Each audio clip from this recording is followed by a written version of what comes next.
भगवा ध्वज, या ध्वजाचं पूजन करण्याकरता आज आपण एकत्र आलो. राष्ट्रीय स्वयंसेवक संघामध्ये व्यक्तिपूजा, व्यक्ती महात्म्य याला महत्त्व नाही आहे आणि म्हणून आपल्या हिंदू धर्म, हिंदू संस्कृती, हिंदूंचा इतिहास, आपली परंपरा आणि आपला सनातन धर्म याचं प्रतीक म्हणजे भगवा ध्वज. या संदर्भात खूप सखोल विचार करून राष्ट्रीय स्वयंसेवक संघाचे संस्थापक, आद्य सरसंघचालक परमपूज्य डॉक्टर हेडगेवारांनी ह्या ध्वजाला स्थान, आपलं प्रेरणास्थान आणि आपलं गुरुस्थान हे निश्चित केलं. या संदर्भामध्ये अनेक लोकांनी अनेक प्रकारचे सल्ले किंवा अनेक प्रकारच्या सूचना डॉक्टर हेडगेवारांना दिल्या होत्या. त्यातला एक प्रसंग मी सांगतो. आपल्या भारतातलेच एक अत्यंत श्रेष्ठ हिंदुत्वनिष्ठ असे कार्यकर्ते, नेते, ज्यांचा डॉक्टर हेडगेवारांशी खूप घनिष्ठ संबंध होता आणि संघाच्या जळणघडणीमध्ये यांचा फार मोठा वाटा होता. त्यांनी एकदा नागपूरला आले असताना सहज डॉक्टर हेडगेवारांशी चर्चा केली की डॉक्टर, हा ध्वज जो संघामध्ये तुम्ही लावता, ह्या ध्वजामध्ये थोडासा बदल नाही का करताय? कसला बदल हवा आहे? तर त्यांनी सांगितलं की ज्या राष्ट्रामध्ये क्षात्रतेज आणि ब्रह्मतेज, म्हणजे जसं श्रीमद भगवद्गीतेमध्ये जेव्हा श्रीमद भगवद्गीता समाप्त होते, त्या समाप्तीचा शेवटचा जो श्लोक आहे तो असा आहे की यत्र योगेश्वर कृष्णो यत्र पार्थो धनुर्धरा तत्र श्री विजयो भूतीर ध्रुवा नीतिर्मतीर्. म्हणजे जिथे योगेश्वर अर्थात ब्रह्मज्ञ, ब्रह्मज्ञानी श्रीकृष्ण आहे, अर्थात जिथे ब्रह्मशक्ती आहे. कारण आपल्याला माहिती आहे की त्या संपूर्ण युद्धामध्ये श्रीकृष्णांनी शस्त्र अस्त्र काही धारण केलं नव्हतं. आणि जिथे पराक्रमी वीर असा अर्जुन आहे, म्हणजेच जिथे क्षात्र शक्ती आहे, तिथे विजय होणं हे निश्चित आहे, तिथे समृद्धी होणं हे निश्चित आहे. तत्र श्री विजयो भूतीर ध्रुवा, आणि हे ध्रुव सत्य आहे. तर क्षात्र शक्ती आणि ब्रह्मशक्तीचे प्रतीक असं अंकित करावं या ध्वजावर. तर क्षात्रशक्तीचं प्रतीक म्हणजे खड्ग आणि ब्रह्मशक्तीचं, योगाचं प्रतीक म्हणजे कुंडलिनी. तर कृपाण कुंडलिनी युक्त अशा प्रकारचा ध्वज हा तुम्ही स्वीकारला पाहिजे किंवा अंगीकारला पाहिजे, अशी माझी एक सूचना आहे किंवा माझा एक सल्ला आहे. आता डॉक्टर हेडगेवार याहीपेक्षा खोलात जाऊन विचार करणाऱ्यांपैकी होते. संध्याकाळी संघस्थानावर शाखा लागली होती. त्या काळामध्ये शाखेमध्ये फक्त तरुणांना प्रवेश असायचा आणि फार व्यवस्थित असं काही तासांचं असं तिथे प्रशिक्षण चालायचं. तर त्यांच्यासोबत ज्यांनी सल्ला देणारे होते त्यांना घेऊन डॉक्टर हेडगेवार संघस्थानावर आले आणि त्यांना म्हणाले की हे जा, तुम्हाला जो ध्वज लावायचा आहे तुम्ही जा, हा ध्वज काढा आणि तुम्हाला आवडत असलेला ध्वज तिथे लावा किंवा जी तुमची सूचना आहे तुम्हीच लावा. तर तेही बुद्धिमानाने त्यांच्या लक्षात आलं की हा ध्वज बदलण्याची काही डॉक्टर हेडगेवारांची इच्छा नाही, कारण शाखा चालू असताना ध्वजाला कोण हात लावणार. तर मग डॉक्टरांनी, म्हणजे ते निरुत्तर झाले, पण निरुत्तन करणं हा काही डॉक्टर हेडगेवारांचा स्वभाव नाही. तर लोकांना जोडून ठेवणं, लोकांना बांधून ठेवणं हा त्यांचा मूळ स्वभाव होता. त्यामुळे डॉक्टरांनी त्यांना निरुत्तर करण्याकरता काही हे उत्तर दिलं नव्हतं. परंतु सगळं आटोपल्यानंतर डॉक्टरांनी त्यांना सहज गमतीत विचारलं, काय हो, आपलं हे हिंदू राष्ट्र कधी निर्माण झालं? त्यांनी सांगितलं की हे हिंदू राष्ट्र अतिशय प्राचीन आहे आणि हे नेमकं कधी निर्माण झालं हे तर शोधून काढणं हे दुरापास्त आहे, कठीण आहे किंवा अशक्य कुठली गोष्ट आहे. मग ते जे आपलं प्राचीन काळापासून चालू असलेलं हिंदू राष्ट्र आहे, त्या हिंदू राष्ट्राचा ध्वज कोणता? तर त्यांनी सांगितलं की हा जो शाखेत तुम्ही संघस्थानावर जो लावता तोच ध्वज. मग म्हणाले डॉक्टर की प्राचीन काळापासून आपल्या हिंदू राष्ट्राचं सर्व उत्थान पतनाचं किंवा संपूर्ण आपल्या विकासाचं आणि उत्क्रांतीचं प्रतीक असलेला आपला हा जो ध्वज आहे त्याची बदलण्याची आवश्यकता आहे का? आणि त्यांना ते पटलं की बरोबर आहे, हा बदलण्याची काही गरज नाही, हा बदलण्याची काही आवश्यकता नाही. प्राचीन काळापासून चालू असलेलं जे आपलं हिंदू राष्ट्र आहे त्या हिंदू राष्ट्राचं प्रतीक हा ध्वज, आणि त्यामुळे याला काही बदलण्याची गरज नाही. तर असं आपल्या संघ स्वयंसेवकांसमोर आपल्या सनातन धर्माचं अधिष्ठान, आपला इतिहास, परंपरा, आपले सगळे विकास, पतन, उत्थान पतन या सगळ्याचं प्रतीक आणि मुख्य म्हणजे आपल्या हिंदू धर्माची जी शिक्षण त्या शिकवणीचं प्रतीक असा हा आपला भगवा ध्वज आहे. पण आता प्रश्न हा येतो की गुरु कसा असावा? आता हा जो भगवा ध्वज आहे हा तर आपल्याशी बोलत नाही, हा तर चालत नाही, हा तसं पाहिलं तर निर्जीव आहे.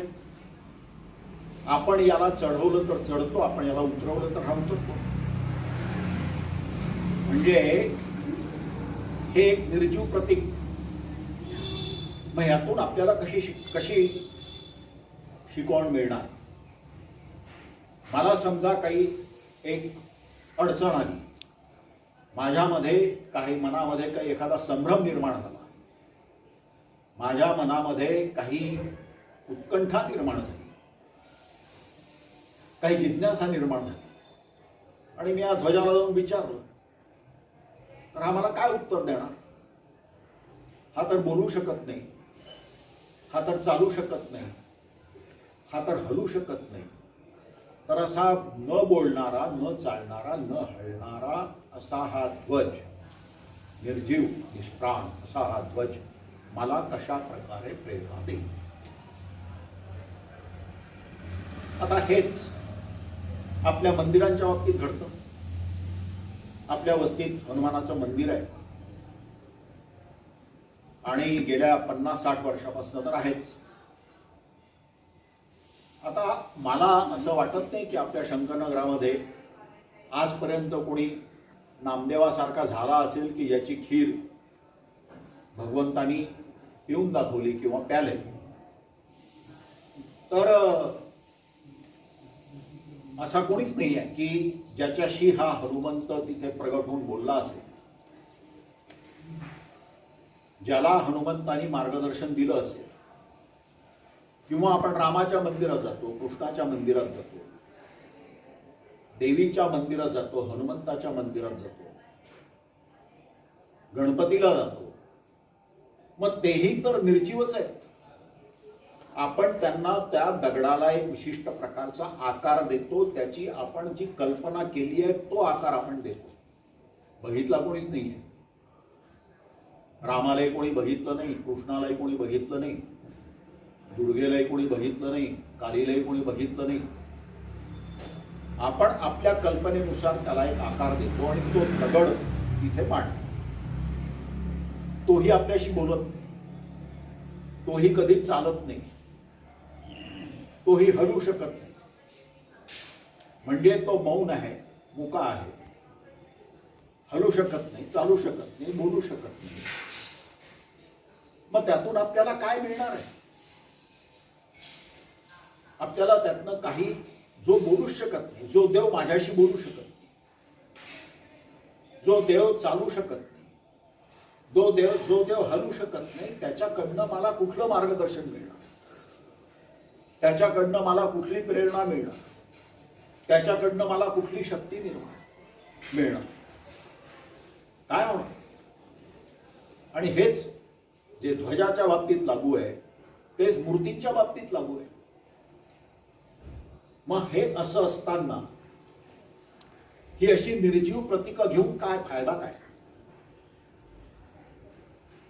आता हा जो प्रश्न उद्भवतो आणि खरोखर आहे की आपल्यापैकी कोणीही या ध्वजाला जाऊन काही मार्गदर्शन मागितलं तो काय देणार? परंतु ती जी तत्व आहेत, ती ईश्वरीय तत्व जी आहेत, ती सनातन धर्माची तत्व जी आहेत, त्या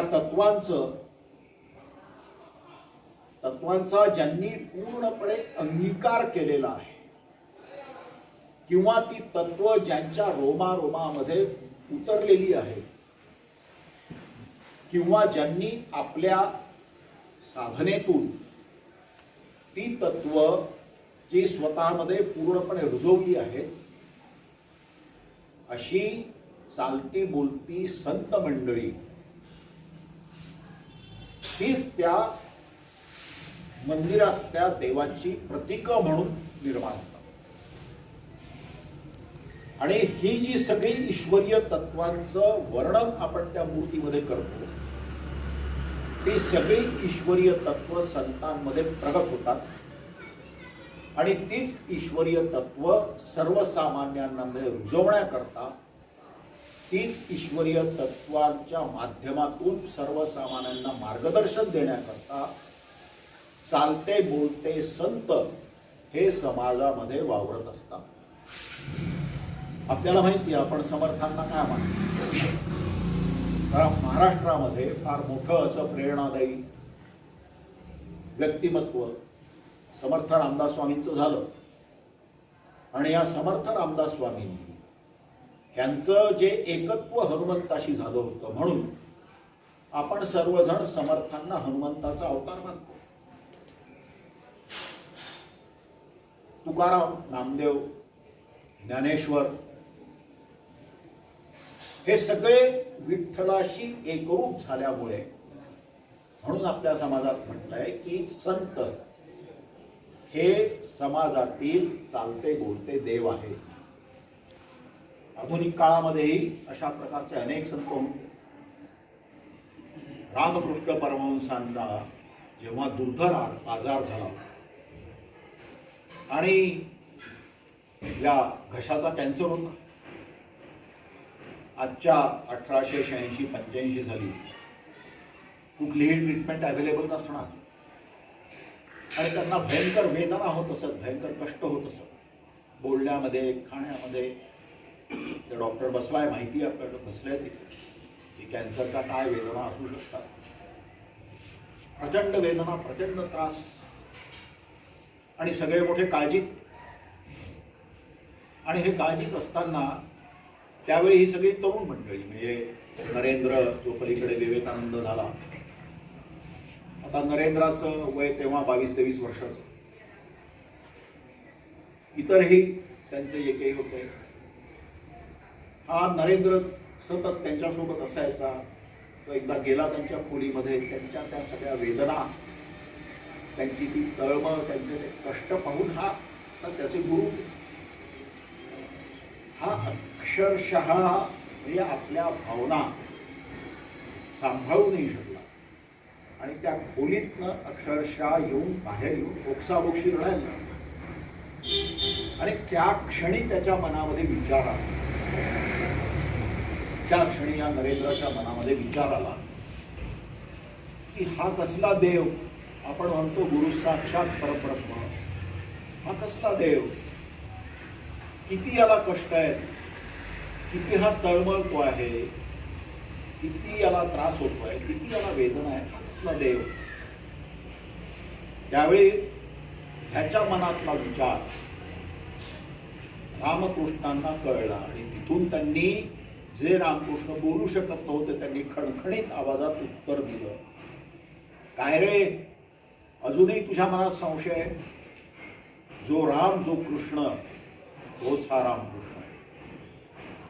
तुझ्या वेदांतातला निराकार नव्हे तर प्रत्यक्ष साकार, आणि याचे सर्व संदेह एका क्षणामध्ये तिथे समजले. म्हणून ती सगळी ईश्वरीय तत्व स्वतःमध्ये ज्यांनी सामावून घेतलेली आहे असे संत हे या पृथ्वीवरचे चालते बोलते व्यवस्था. आणि त्यांच्या माध्यमातून जरी ही मूर्ती आपल्याशी बोलू शकत नसली, जरी ही मूर्ती हालू बोलू शकत नसली, जरी ही मूर्ती स्वतःहून कुठलीही हालचाल करू शकत नसली, तरी ते संपूर्ण तत्वज्ञान, ईश्वरीय तत्वज्ञान संतांच्या माध्यमातून प्रगट होऊन ते संत सतत समाजाचं मार्गदर्शन करून समाजाच्या उत्थानाकरता, समाजाच्या उत्क्रांतीकरता, समाजाच्या विकासाकरता प्रयत्नशील असतात. आणि म्हणून आपला हा जो भगवा ध्वज आहे, या भगवा ध्वजाच्या माध्यमातून जी सगळी तत्व प्रकट झाली,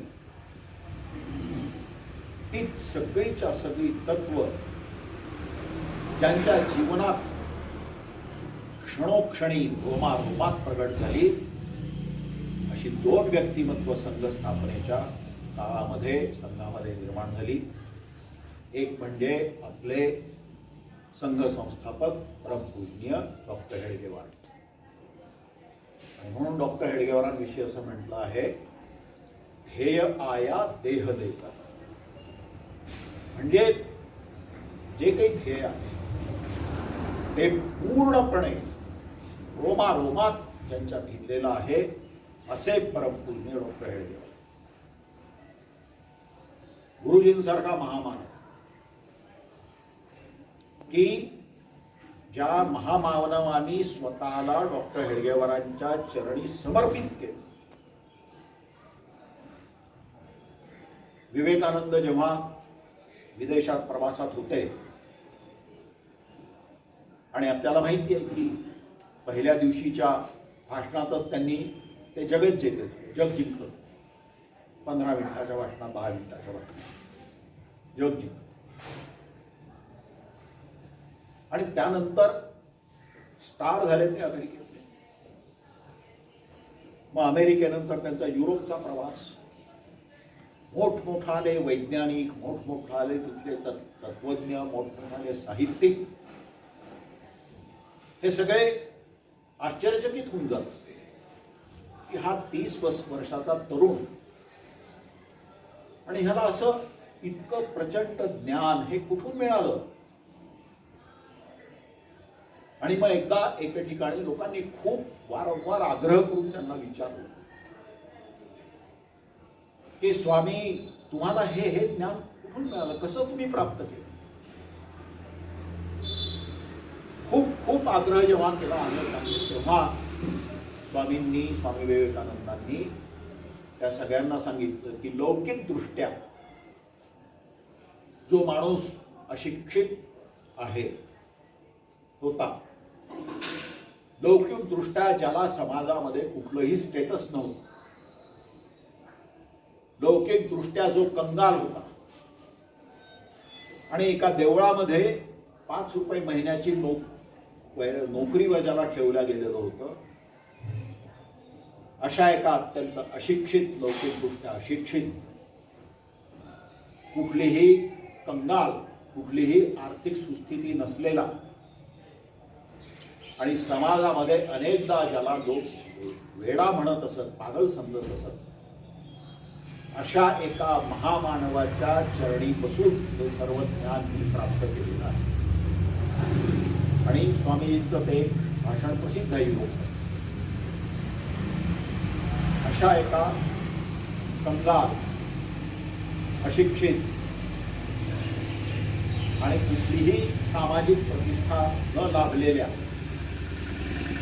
5 रुपये महिन्याची नोकरी करत असणाऱ्या अशा एका माणसाच्या चरणाशी बसून मी हे सर्व ज्ञान, जे तुम्हाला अप्रूप वाटतंय, अगाध वाटतंय, हे सर्व ज्ञान मी तिथे प्राप्त केलं. कारण ईश्वरीय तत्वाशी रामकृष्णांचं पूर्ण तादात्म्य झालं. म्हणजे अशा देखील घटना घडत असत, जेव्हा दक्षिणेश्वरला काली मंदिरात ते कालीची पूजा करत असत, ते तादात्म्य इतकं होत असेल की कधी कधी ती माळ कालीला घालायच्या ऐवजी ते स्वतःच्याच गळ्यात घालून देत असत. कारण मी तुझा भेद पूर्णपणे मिटलेला होता. त्या मी तुझा भेद त्यांचा मिटलेला आहे अशा ध्येयाशी जे लोक एकरूप झालेले आहेत, त्यांच्याकडूनच खऱ्या अर्थाने महत् कार्य होऊ शकते. आणि हा जो आपला राष्ट्रीय स्वयंसेवक संघाचा न हलणारा, न बोलणारा, न डोलणारा असा जो आपला गुरु आहे ध्वज, त्याचं संपूर्ण सारतत्व हे डॉक्टर हेडगेवारांच्या जीवनात उतरलं होतं. आणि तसंच त्यांचे उत्तराधिकारी परमपुण्यश्री गुरुजींच्या रोमारोमामध्ये ते सारतत्व उतरलेलं होतं. डॉक्टर हेडगेवारांविषयी असं सांगतात, बाळासाहेब देवरस, परमपूज्य बाळासाहेब देवरस त्याचा अनेकदा उल्लेख करत असत की डॉक्टर हेडगेवार हे जन्मजात देशभक्त होते. म्हणजे देशभक्ती ही त्यांना अंगीकारावी नाही लागली, जन्मजात देशभक्ती होती. आणि म्हणून बाल्यकाळापासून ती देशभक्ती घेऊनच जन्माला आलेल्या डॉक्टर हेडगेवारांनी आपलं जीवन तसंच जगले, त्याच पद्धतीने जगले. त्या ध्येयाशी त्यांचं पूर्ण एकत्व झालं, त्या ध्येयाशी ते पूर्ण रूपेने एकरूप झाले. आणि परमपूज्य गुरुजींचं एक वाक्य आहे की ज्या आपल्या ध्येयाशी पूर्णपणे एकरूप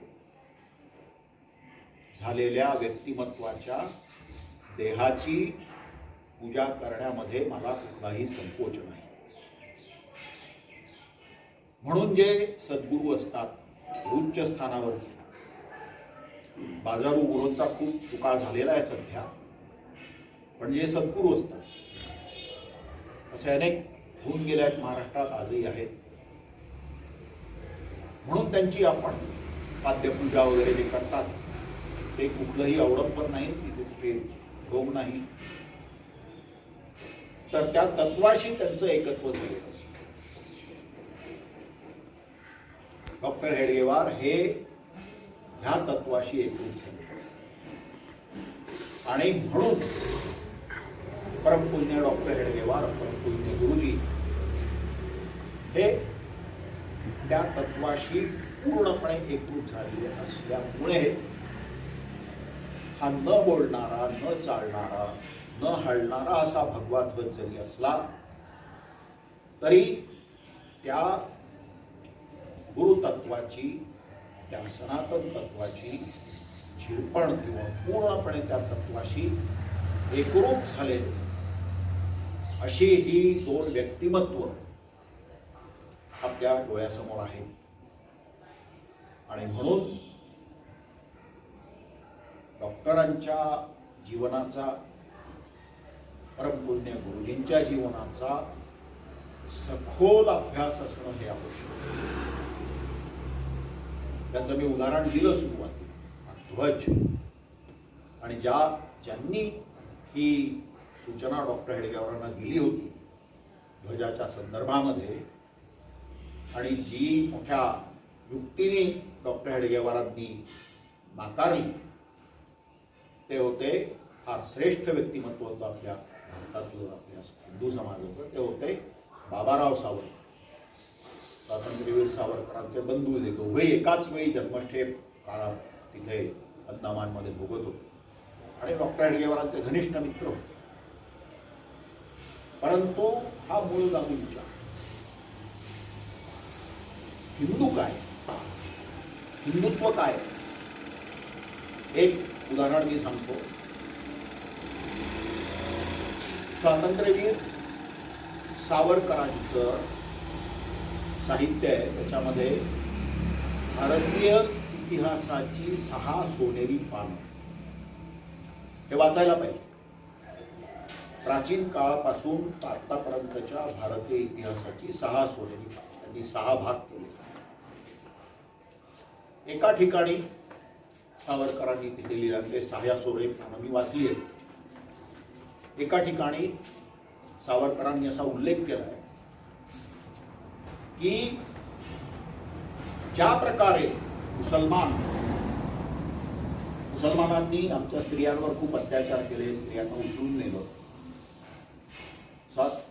स्वातंत्र्यवीर सावरकरांनी 6 सोनेरी पानांमध्ये असं लिहिलंय एका ठिकाणी की अशा प्रकारे आमच्या स्त्रियांना जर मुसलमान बळकावून नेत असतील तर त्यांच्याशी त्याच पद्धतीचं वर्तन आपण देखील करायला पाहिजे, किंवा त्याच पद्धतीचं वर्तन करायला त्याला हरकत नसावी.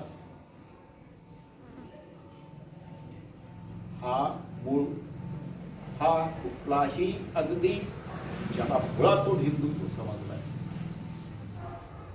तो हा विचार करू शकतो.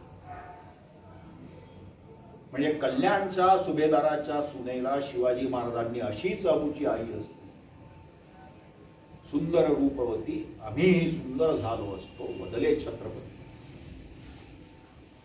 पूर्ण चोळी बांगडी देऊन, पूर्ण सत्कार करून, प्रणाम करून तिला पुन्हा तिची रवानगी केली कल्याणच्या सुभेदाराकडे. हे शिवाजी महाराजांचं फार मोठं महत्व आहे असं अनेक लोक सांगतात. पण परमपूजनीय गुरुजी सांगत असे की यात महत्व असण्याचं काहीच नाही. कारण सर्व अगदी साधारण हिंदूंचं देखील हेच आचरण असतं आणि हेच असायला.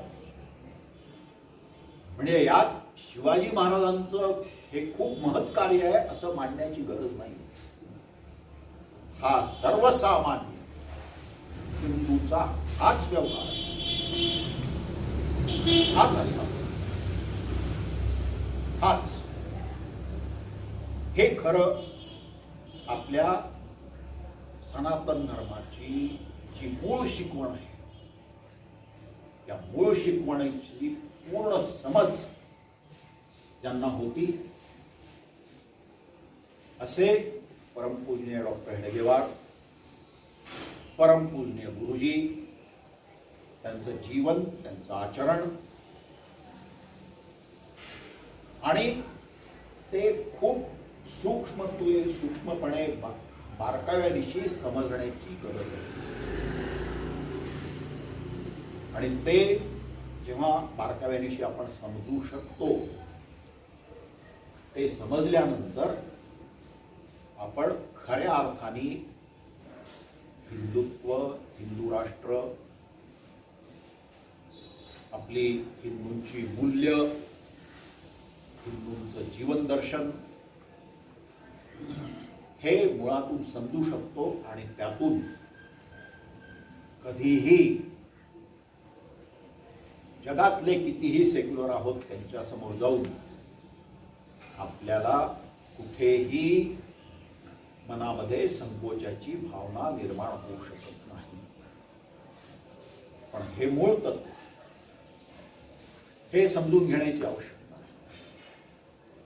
आणि हे मूळ तत्व जर आपण समजून घेतलं तरच आपल्याला आपलं अधिष्ठान समजलं हे लक्षात येईल आणि त्याकरता संघ संस्थापक परमपूज्य डॉक्टर हेडगेवार आणि द्वितीय सरसंघचालक महामानव महायोगी असे परमपूज्य श्री गुरुजी यांना आपण समजून घेण्याची आणि त्यांच्या विचारांची, त्यांच्या चरित्राची, त्यांची अगदी बारकाव्या दिशी जे तत्व आपल्याला दिलेलं आहे ते मुळातून समजून घेतलं तरच आपल्या या गुरुला आपण समजू शकतो असं मानता येईल. आपण गुरुपूजन करतो,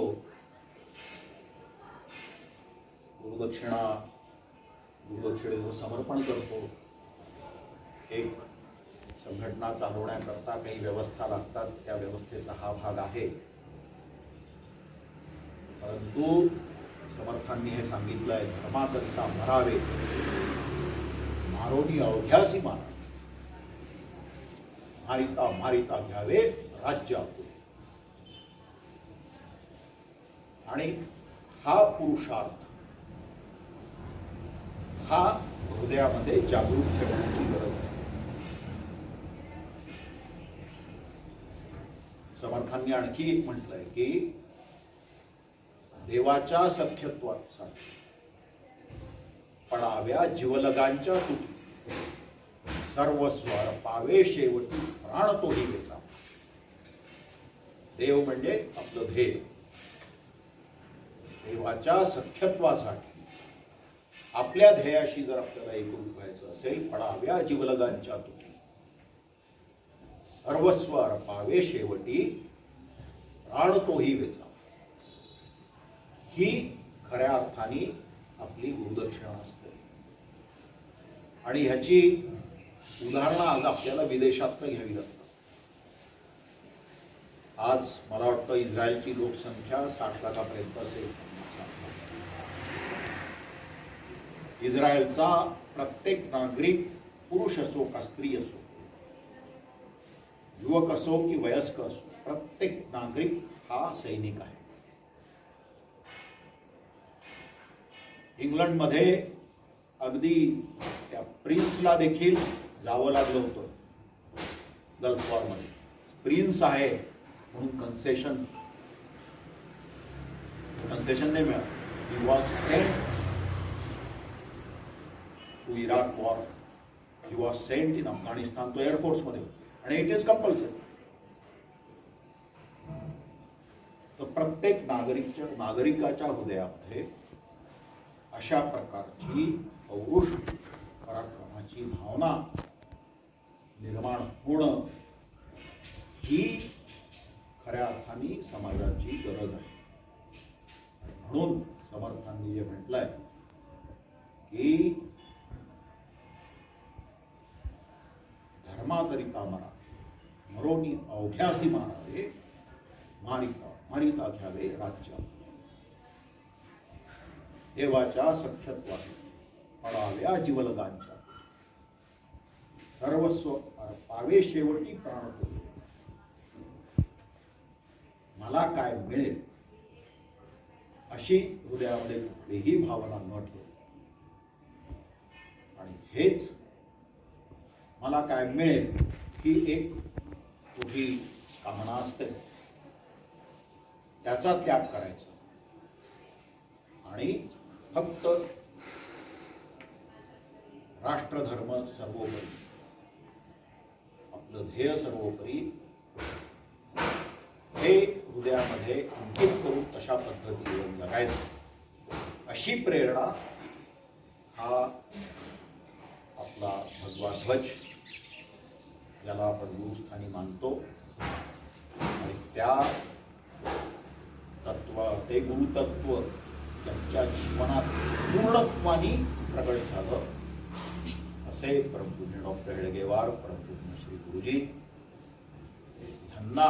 यांचं स्मरण करून त्यांच्या जीवनाचं, त्यांच्या विचारांचं बारकाव्याने अध्ययन अभ्यास करून जीवन जगण्याचा प्रयत्न करणं ही खऱ्या अर्थाने गुरुदक्षिणा आहे. बाकी पत्र पुष्प आणि यांनी आपण जे काही करतो, धन यांनी जे काही करतो, ही अत्यंत तशी दुय्यम दर्जाची गुरुदक्षिणा आहे. ते जीवन, ते सगळं जीवनामध्ये रुजवण्याकरता सतत तत्पर असणं ही खरी गुरुदक्षिणा आहे. हीच प्रेरणा, ही जी 3 प्रतीकं आपल्या डोळ्यासमोरात आहेत, ही 3 प्रतीकं आपल्याला देतात आणि तीच खऱ्या अर्थाने गुरुपूजा आहे. असा हा आपल्या संघाचा विचार आहे आणि तो आज मी मांडला सगळ्यांसमोर. मांडून